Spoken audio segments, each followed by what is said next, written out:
একটি অসহায় কুকুর মাজারের পুকুরের সিঁড়িতে অসহায় বসেছিল। বারবার চেষ্টা করেও সে পিচ্ছিল ঘাট বেয়ে উপরে উঠতে পারছিল না। ঠিক কাছে একজন মানুষ দাঁড়িয়েছিল, চাইলেই সে সাহায্য করতে পারত, কিন্তু সে এগিয়ে আসেনি। ধীরে ধীরে একটি কুমির এগিয়ে আসে, যেন সে জানে শিকার পালাতে পারবে না। শেষ পর্যন্ত কুকুরটি বাঁচতে পারেনি। এটি শুধু একটি প্রাণীর মৃত্যু নয়, এটি মানুষের উদাসীনতা, নিষ্ঠুরতা এবং দীর্ঘদিন ধরে চলে আসে একটি অমানবিক সংস্কৃতির প্রতিফলন।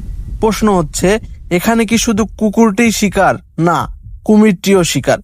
কেন একটি বন্য প্রাণীকে তার স্বাভাবিক আবাসস্থল থেকে এনে মাজারের পুকুরে বন্দি রাখা হবে? কেন তাকে মানত পূরণের মাধ্যম বানানো হবে? কেন জীবন্ত প্রাণী তার সামনে ফেলে দেওয়া হবে যেন সে মানুষের ইচ্ছা পূরণ করতে পারে? এটি ধর্ম নয়, এটি কুসংস্কার। বছরের পর বছর ধরে হাঁস, মুরগি, ছাগল, এমনকি কুকুর পর্যন্ত জীবন্ত অবস্থায় তার সামনে ফেলে দেওয়া হয়েছে।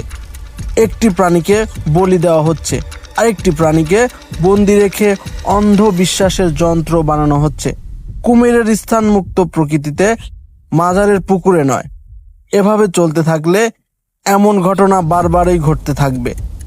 একটি মানবিক সমাজ গড়তে হলে সব প্রাণীর জন্য ন্যায় বিচার নিশ্চিত করতে হবে। আর যারা এই নির্মমতার সাথে জড়িত, আমরা তাদের বিচার চাই।